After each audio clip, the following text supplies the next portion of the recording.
వికేంద్రీకరణ రూపంలో ఇప్పుడు ముఖ్యమంత్రి గారు మన అన్ని ప్రాంతాలు సమానం అని చెప్తున్నారు. ఇక్కడేమో 1,00,000 కోట్లు పోసి ఒకే చోట రాజధాని నిర్మించాలి, ఒక సూపర్ రాజధాని కట్టుకోవాలనేది చంద్రబాబు ఆలోచన. ఇక్కడ మేము అధికారంలోకి వస్తే మళ్ళీ అమరావతి క్యాపిటల్గా కొనసాగుతుందని చంద్రబాబు, పవన్ కళ్యాణ్ ఇద్దరూ కలిసి మన సంక్రాంతి రోజు చెప్పారు. ప్రజలు ఏ రకంగా ఆలోచించే అవకాశం ఉంది? వాళ్ళ ఆలోచన విధానం, ఈ రాష్ట్రానికి ఏం కావాలనుకుంటున్నారు, ఎట్లాంటి రాజధాని కావాలి? ఇప్పుడు ప్రజలంటే ఎవరు? అమరావతిలో నువ్వు సేకరించిన 35,000 ఎకరాల సంబంధించిన రైతులే ప్రజల, ఆంధ్రప్రదేశ్ ప్రజల 5 కోట్ల జనాభా ఉన్నది ఆంధ్రప్రదేశ్లో.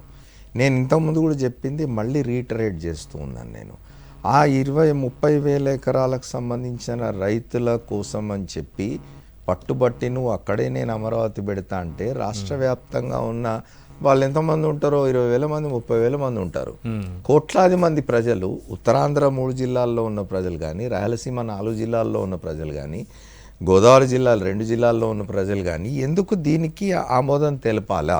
ఎందుకంటే ఇక్కడ మనం లెక్కలు కూడా తీసుకున్నట్టయితే రేపు నువ్వు మొత్తం ఈ రాష్ట్రం మొత్తం నుంచి వచ్చే ప్రజల నుంచి వచ్చే దీన్ని తీసుకొని ప్రజాధనాన్ని మొత్తం తీసుకొని పోయి లేదా అప్పులు చేసి లక్షల కోట్లు ఖర్చు పెట్టి అక్కడ ఒక నీ గొప్పల కోసం అని చెప్పి లేకపోతే రేపు భవిష్యత్తులో నేను నిలిచిపోవాలనే ఒక ఆలోచనతోటి నువ్వు అక్కడ నగరాన్ని నిర్మించి తలపెడితే అది ఇప్పుడప్పుడే పూర్తయ్యే నగరం కాదు. అక్కడేం రాజధాని పూర్తిగా ప్రారంభమయ్యే పరిస్థితి లేదు. ఇంకో 20 ఏళ్ళు 30 ఏళ్ళు పడుతుంది. ఆ 20 ఏళ్ళు 30 ఏళ్ళు పట్టడానికి నువ్వు ఇవాళ 1,00,000 కోట్లు ముఖ్యమంత్రి గారు ఎక్స్ప్లెయిన్ చేసినట్టుగానే మౌలిక సదుపాయాల కోసం 50,000 ఎకరాల్లో 1,00,000 కోట్లు ఖర్చు పెడితే ఈ 1,00,000 కోట్లు మిగతా భవనాలు కానీ మిగతా నగరాన్ని నిర్మాణానికి కానీ ఇంకో 20 లక్షల కోట్లు 30 లక్షల కోట్లు వచ్చే 10-20 సంవత్సరాల్లో అది ఎంత అవుతుంది? ఇది ఆంధ్రప్రదేశ్ ప్రజలు భరించగలిగే మొత్తమేనా? ఎవరి కోసం చేస్తున్నట్టు ఇది? అక్కడ రాజధాని కట్టడం వల్ల ఏమిటి? ఇవాళ జగన్మోహన్ రెడ్డి గారు ఏం చెప్తున్నారు? విశాఖపట్నంలో లెజిస్లేటివ్ క్యాపిటల్ అంటున్నారు. అక్కడ ఆయన కొత్తగా ఒక నగరం నిర్మించబోవడం లేదు. నిర్మితమై ఉన్న నగరం, ఒక వైబ్రెంట్ సిటీని ఆయన ఎంచుకున్నాడు. అది మన ఎగ్జిక్యూటివ్ క్యాపిటల్గా. హైకోర్టును తీసుకుపోయి కర్నూలులో పెడితే కొత్తగా నగరం నిర్మించడం లేదు. ఆల్రెడీ కర్నూలు నగరం నిర్మితమై ఉన్నది. అమరావతిలో ఆయన శాసన రాజధాని కొనసాగిస్తా అని చెప్తున్నాడు. శాసనసభ సమావేశాలు అక్కడే జరుగుతాయి.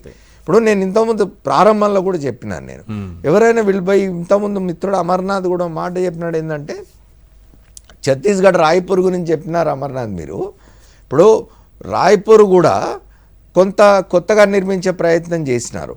గాంధీనగర్ కానీ చండీగఢ్ కానీ రాయ్పూర్ కానీ మీరు పోయి వాళ్ళు చూసినట్టయితే అది ఇంకో 20-30 సంవత్సరాలకు కూడా ఒక పూర్తి స్థాయి నగరాలుగా డెవలప్ అయ్యే అవకాశం లేదు. గాంధీనగర్ నిర్మించి 30 ఏళ్ళు అయింది, చండీగఢ్ నిర్మించి ఒక 50 ఏళ్ళు అయింది. మీరు అక్కడ పోయి ఆ నగరాలు తిరిగి రండి, ఎట్లా ఉన్నాయి అవి.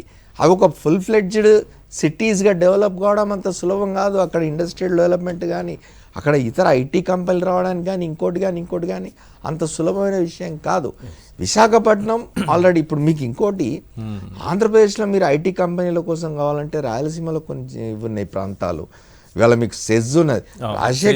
రాజశేఖర రెడ్డి గారు చాలా దూరదృష్టితో ఆలోచించి చేసింది కదా. ఆయన సెజ్ల మీద విమర్శలు చేసే వాళ్ళు చేస్తారు కానీ ఇవాళ శ్రీ సిటీ సెజ్ అనేది ఇట్స్ అ లివింగ్ ఎగ్జాంపుల్.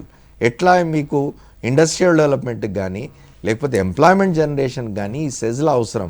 ఆయన విశాఖను సెజ్ దీని ద్వారా డెవలప్ చేయాలనుకున్నారు. ఇటు శ్రీ సిటీ లాంటిది, తర్వాత హైదరాబాద్, ఈ 3 అంటే ఉమ్మడి రాష్ట్రం ఉన్నప్పుడు రాజశేఖర్ రెడ్డి గారు ఈ 3 ప్రాంతాలని తీసుకొని 3 ప్రాంతాల్లో కూడా ఇండస్ట్రియల్ డెవలప్మెంట్ కోసం ఈ ఆలోచన చేసినాడు ఆయన. ఇవాళ అదే బాటలో జగన్మోహన్ రెడ్డి పోతూ ఉన్నాడు. ఇండస్ట్రియల్ డెవలప్మెంట్కి కానీ ఐటీ డెవలప్మెంట్కి కానీ.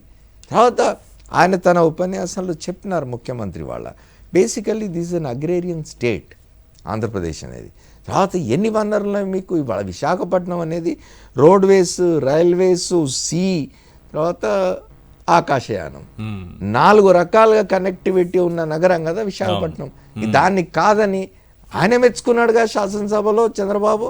విశాఖపట్నం ఎంత గొప్ప నగరం, ఇవాళ ఎందుకు అభ్యంతర పెడతాడు ఆయన విశాఖపట్నాన్ని ఎగ్జిక్యూటివ్ క్యాపిటల్ చేస్తాడు, ఎందుకు అమరావతి కావాలి అని మాట్లాడుతున్నారు. ఎందుకు సంక్రాంతి నాడుపోయి కోడి పుంజాలు పట్టుకొని ఎందుకు ఏమంటారు వాటిని కోడి పందాలు ఆడినారు ఇద్దరు, చంద్రబాబు నాయుడు అండ్ పవన్ కళ్యాణ్. అక్కడ ఏమున్నదని మీరు నేను అనేది ఇంకా పోనీ ఇంకో 5 ఏళ్లకో 10 ఏళ్లకో అక్కడ నువ్వు పూర్తి స్థాయిలో ఒక నగరాన్ని నిర్మించగలననే ఒక భరోసా ఎవరికైనా ఇవ్వగలవా? నీకు దగ్గర అంత నిధులు ఉన్నవా? ఎక్కడి నుంచి వస్తాయి నిధులు? గతంలో మీరు చేసిన ఎక్స్పెరిమెంట్స్ ఎవరికి తెలియదు. ఆ సింగపూర్లో మీరు చేసిన వ్యవహారం ఏంటి? ఆ సింగపూర్లో మీరు ఎవరినైతే అసోసియేట్ చేసుకున్నారో ఆ వ్యక్తి వాళ్ళు ఎక్కడున్నాడు? ఏం జరుగుతుంది అక్కడ?